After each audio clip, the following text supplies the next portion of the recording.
Happy Sunday, happy Sunday. This is Jane and Lady Lovebug. Me and Lovebug are on today. Basically, what we're going to do is go over how our banking system got started. We're just going to highlight and touch on some milestones that our United States had to go through to establish the banking system we know today. It's very interesting to know that through the turmoil of creating our country, that our dollar bill that we use today, I won't go into detail of how it was made or fashioned or any of that on today, but I will at another video at a later time. Maybe in a couple of weeks I'll come back to that on how our dollar bill creation was formed. And welcome back for those who are intrigued or enlightened by my blog here. We are the Second Winders. This is the Second Wind Nation video. And I'm Jane again. And of course, I'm on here just to share, enlighten, and help where I can as far as anything dealing with college, junior college, for those who are second winders who are looking into either starting their own company or who are interested in getting a fresh start back in college and getting a second career while they still have some good working years left, or they want to do something just to, enlighten their own lifestyle or in knowledge by getting back into college. Is sometimes you don't even have to be looking to go back to work. It's just good to go and take some classes just to enlighten you on expanding your knowledge base and enriching you as a person and as a cultured individual, if you will. So that is something you can also think about. Okay, so basically what we're going to do is we're going to go back in time, revisit the year 1694 through 1720 or so, back in the colonial days, during the reign of George I. In the early banking systems, just know that they were abroad. We didn't have banks here yet when we first got settled. They were mostly overseas in England and in Spain. Also, France had a banking system. They were few and far in between overseas as well. They didn't really have like how you have every other corner with a bank like now. But just know that those banking systems were from ancient times. Those banking systems were those types of systems that were formally established, and they were fortified with all the stock, money, bonds, everything you could think of that has the dealings with the bank. They've already had that overseas, but America was new. We didn't have anything yet. We had to start from scratch. It's like going to get all the ingredients.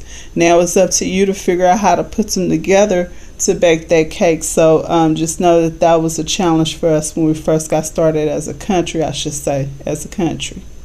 So during the Eastern establishments over on the 13 colonies, I'm pretty sure if you're familiar with the U.S. history that there were starting of a 13 colony, but we got where those colonies became a few states. So they started a statehood, but just know that that's another story. We'll just stick with the topic here.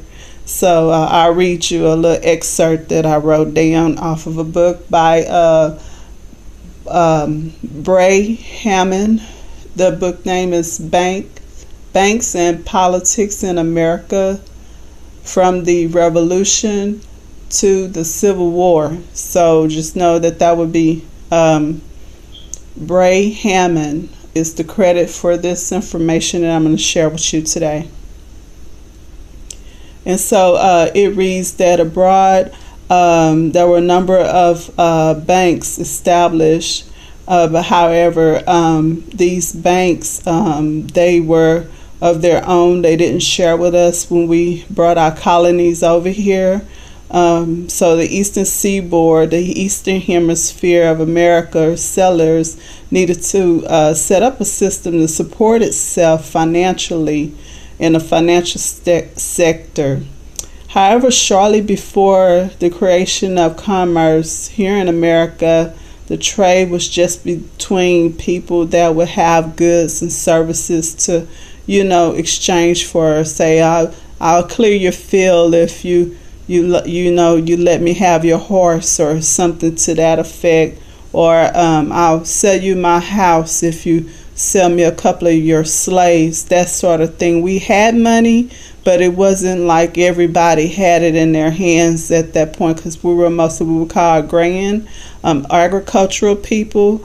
We lived off the land, so just keep your mindset on that's what type of people that were doing the settling, the land owners and the land field clearers and the agricultural clearance and lifestyle, just in other words, living in a country.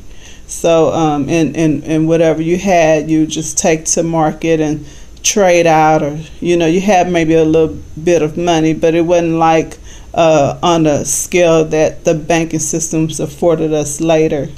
So during this time, there was property exchange, like we were just talking about. But Hamilton, he had a bright idea, and he wanted to do the things dealing with the banking system, how they did it overseas. So he looked to them as a guide to handle how he wanted to set up the first banking system, because we did have a banking system. Unfortunately, this banking system was, how you say, loan sharkish. That's the only way I could put it in layman's terms. They have other language to use to kind of clean up the way we were doing business. Nobody wants to admit how ugly things were when the country got started, but I will go so far as to say that, yeah, you can say they were getting over on people. They were loan sharking, and that was our true first bank. They were established, but they weren't established with any regulation. That regulation came on later. So there were rules already established in the overseas banks, especially the Bank of England. There was this Bubble Act that was enacted, that the type of practice that we did over here when we first got started with banks were outlawed over there. You can go to jail for the things that they did over here. And so that was an outlaw that came under control once the revolution came about. So once we went through our war in dealing with the revolution and establishment, the Federalists did have a lot of hold, but that was to come to an end here shortly. So the revolution used the industrial area once the revolution came about to and strengthen our country. So what I'm saying to you is that the revolution actually ushered in industrial way of doing business on a massive scale, dealing with overseas products and products here at home.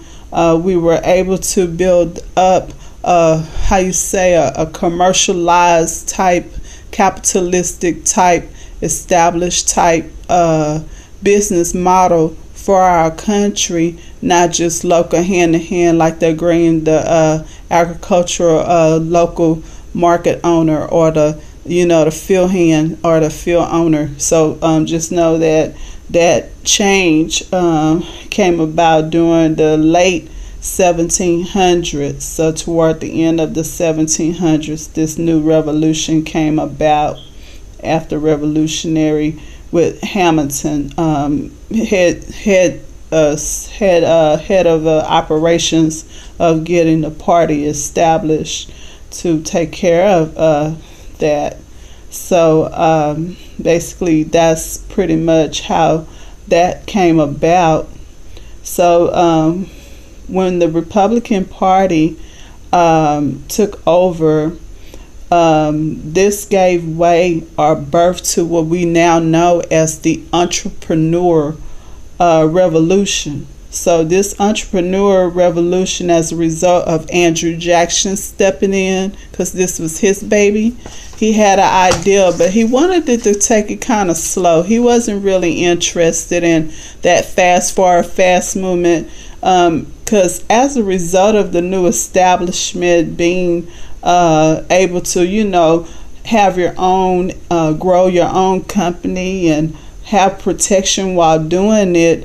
Oh, the banks just grew like wildfire. They grew like a runaway freight train or a runaway slave. They grew so big and massive and fast to where before you know it, the buildings were coming up all around everybody, and it changed the landscape. This banking system here, very interesting. But that was a war where there was a need for soldiers to have an exchange of dollar bills to, be compensated or, taken care of. So that was really our first introduction to paper money on a broader scale, as far as regular people goes, because they already had it. It's just that it was something that needed to be in place. We'll go into on another video how money was created, how the security of the two-headed coin was minted, and things of that nature, and how the dollar bill was fashioned and formed.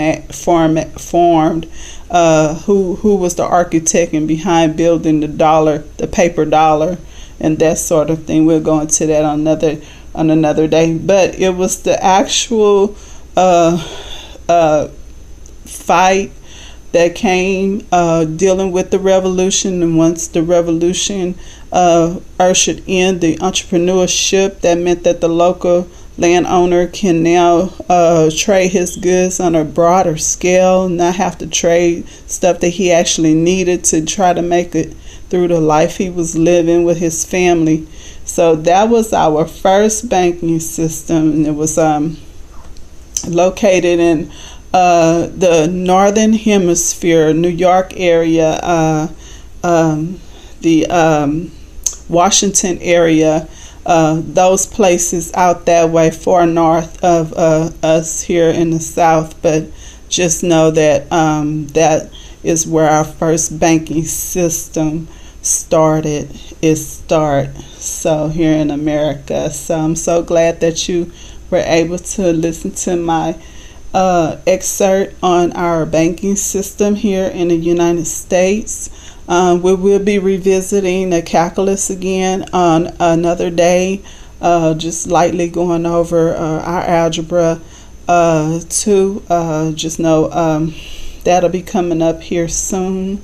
I may come on later tonight with some advice on how to handle troubled teenagers that are on drugs. So if you're interested in that, come back on later on tonight.